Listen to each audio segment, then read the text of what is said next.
প্রায় অনেক বছর পর আমরা ৪ বোন আর ৪ বোনের হাসব্যান্ড একসাথে হলাম। যেহেতু আপনাদের ভাই এতদিন বাহিরে থাকতো, আমার ছোট বোনের হাসব্যান্ডও বাহিরে থাকে, তাদের আসলে সরাসরি তেমনভাবে দেখাই হয়নি।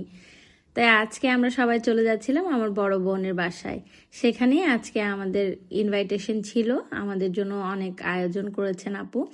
তাই ভাবলাম সবাই একসাথে অনেক দিন পর দেখা হবে, আড্ডা হবে, অনেক মজা হবে, সেটা নিয়েই থাকছে পুরো ব্লগ।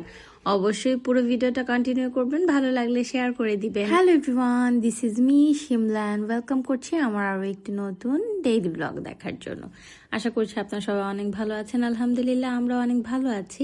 আমার জীবনে আমি কখনোই কোথাও সময় মতো পৌঁছাতে পারিনি, একদমই পারি না। আর দাওয়াত হলে তো কোনো কথাই নেই, সারাক্ষণ দেখা যাচ্ছে তাড়াহুড়ো করি, ছুটোছুটি করি যে তাড়াহুড়ো করে রেডি হতে হবে, সবার আগে যেতে হবে। কিন্তু সেই আমি সবার চেয়ে লেট। সবাই প্রায় 11টার দিকেই সেখানে পৌঁছে গিয়েছিল, বাট আমি বাসা থেকেই বের হয়েছি 12টার পরে। আর আমি এর মাঝে অনেক কিছুই ঘটিয়েছি যেগুলো আপনাদের সাথে বলাও পসিবল না।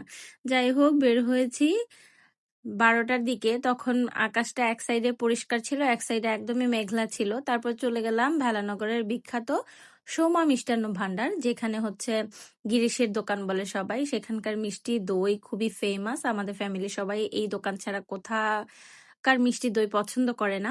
তারপরে চলে গিয়েছি আমরা অটো করে পাঁচদোনার মোড়। সেখানে আমরা চৌনগর্দি থেকে পাঁচদোনার মোড় চলে গিয়েছি। সেখানে গিয়ে আমরা দেখে আমার একদমই খেতে ইচ্ছে করছিল। তাই আমি আর আপনার ভাইয়া আমরা খাচ্ছিলাম, আর আমার ছেলে কুরকুরে খাচ্ছিল।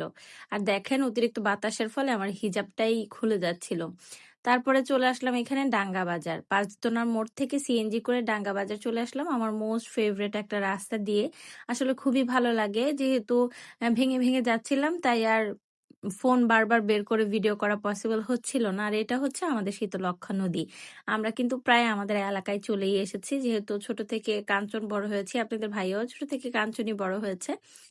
তারপরে এনজয় করতে করতে রাস্তাটা দিয়ে আমরা চলে আসলাম আপুর বাসায়। এসে আমি রান্নাঘরে চলে গেলাম, যেহেতু আপু মাটির চুলায় রান্না করবে। প্রচুর পরিমাণে রান্না, যেহেতু অনেকগুলা মানুষ আমরা, তাই মাটির চুলাই রান্না করছিল। এদিকে আমি রান্নাঘরে বসে গরুর মাংস খাচ্ছিলাম। আমার তো গরুর মাংস খুবই পছন্দ, আপু জানি। তাই রান্নাঘরে বসে আমি খাচ্ছিলাম। আর আমার বাকি বোনেরা ঘরের ভেতরে, আর একজন আমার পাশেই বসে আছে। আজকের রান্নায় ছিল হাঁসের মাংস। আমাদের ফ্যামিলির জামাইদের খুবই পছন্দের হাঁসের মাংস, মুরগির রোস্ট, তারপর ছিল চিংড়ি ভুনা, আমার ছেলেরা আমার খুব পছন্দ, আর গরুর মাংস, পোলাও, সাথে ছিল ডাল।